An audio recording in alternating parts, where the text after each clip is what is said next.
The year is 1985, Shermer High School, Shermer, Illinois. During the week we get Ferris Bueller skipping class with no penalty, but on the weekends we get one Saturday in detention with The Breakfast Club. Brian, Andrew, Allison, Claire, and Bender.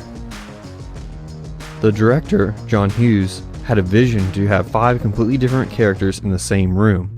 We as an audience get to go through this experience together to see how these characters will interact, and if anything will be learned. Yes, the movie is a roller coaster, a Saturday in detention like no other. It's an experience filled with laughter, heart, sadness, and perspective. Now I love The Breakfast Club, and my question is, what happened to these characters after their Saturday in detention? And not just their time in school after that day, but also with their lives. With movie characters, we as an audience get to see glimpses of a character's life, whether it's a highlight of their whole life, a year, a week, or a Saturday in detention.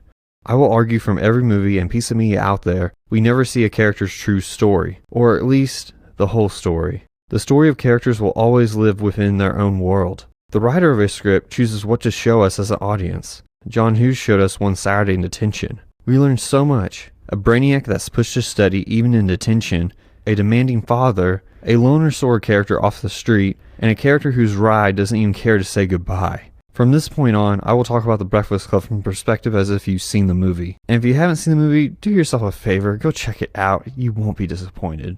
Let's start with Brian. He's the brain of the group. His parents expect a lot from him, and his values determined by his grades. His failure on one assignment is what initially put him in detention. But with this lesson, realizing that failed grade doesn't define him, Brian I think would be able to do better to balance his life. He realizes from this point that he doesn't need the best grade, but just a passing grade. This in turn relieves him from the pressure he felt with his life up to this point. And I believe Brian has the most grounded future, having a family, a regular job, and not taking life too seriously, because now he knows that one setback in life is not the end of the world, and he will carry that philosophy forward with his life and those around him.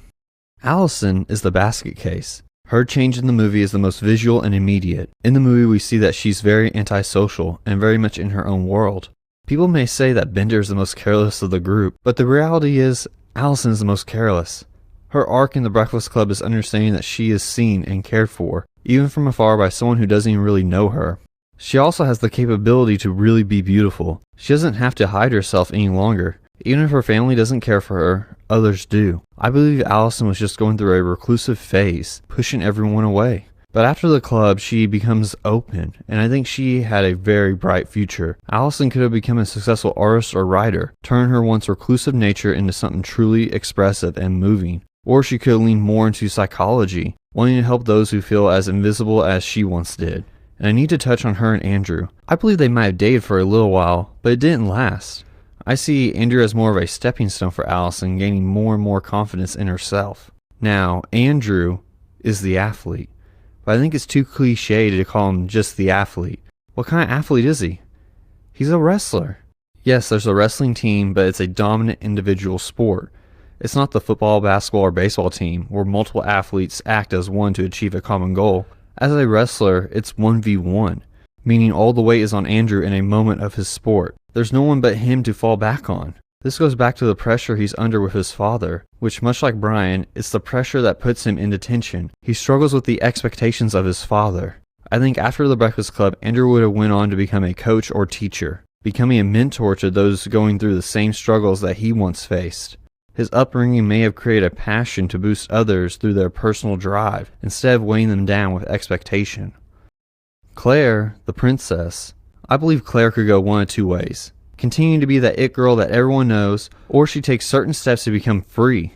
Yes, she could stay in her ways, finishing high school, going to college, and being given a job by her father. But instead of going through that process of continuing to get whatever she wants, she tries to develop her own persona. I believe Bender could have possibly set her up for success. And success to me is not chasing that social status and approval. Claire has proved in The Breakfast Club that she can be very nice and forthcoming to people who aren't even in her circle. Her problem though is that when her circle of people are around, she disassociates with others.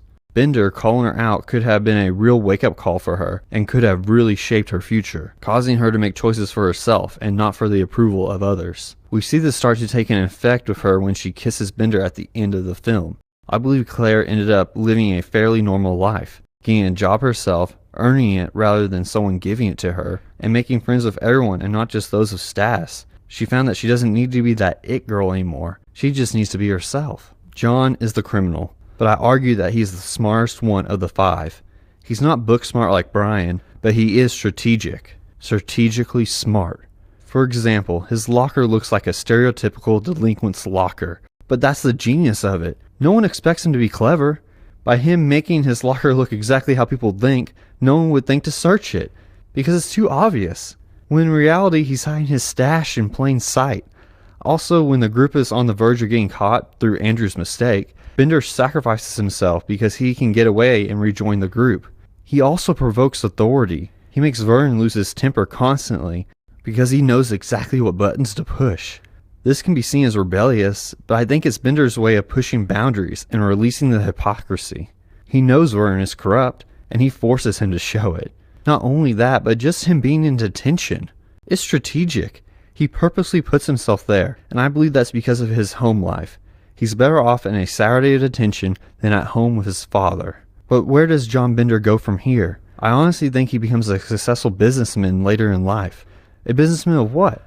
I'm not sure, but I do think he would be highly successful at whatever it is. He's not afraid to take risks and is very persistent in everything he does. He's able to set things in motion. He did start the Breakfast Club because without him, the group never would have bonded that day. He put things into motion. Then they played out. Then he just had to trust the process. At a point, he can just relax. And what happens? Claire sneaks off to join him in his separate room. I think Bender would carry this into his adult life. He definitely has the capability of being a leader and like his smarts, especially his strategic smarts. I also believe he would have become a great father, if not a father figure. His dad showed him what not to be. It's a classic cycle in life. Bad parents raising good kids, only for those good kids to raise bad parents. And that spark he found with Claire could have changed the way he sees and views women, or status. Yes, people may be perceived one way, but that's not who they truly are. Director John Hughes made a timeless masterpiece with The Breakfast Club. People who knew him said John was one of those people who never really left high school. I wonder about his personal story and if the weight that any of his characters felt came from a personal struggle in his own life. Many of his characters are fables of the what-if scenario, but The Breakfast Club reigns supreme with honesty. I believe it's a film we can all relate to, and every time I watch it, I relate to it in an entirely new way. Yes, The Breakfast Club gave us a glimpse into each character's life, and what we saw that Saturday would shape who they would become in the future, and their stories didn't just end when the credits rolled.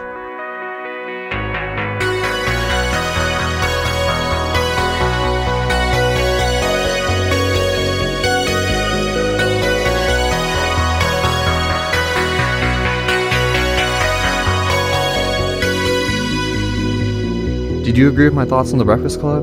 Do you think these characters would have ended up somewhere else? Let me know your thoughts in the comments, and as always, thank you for watching. Why don't you come?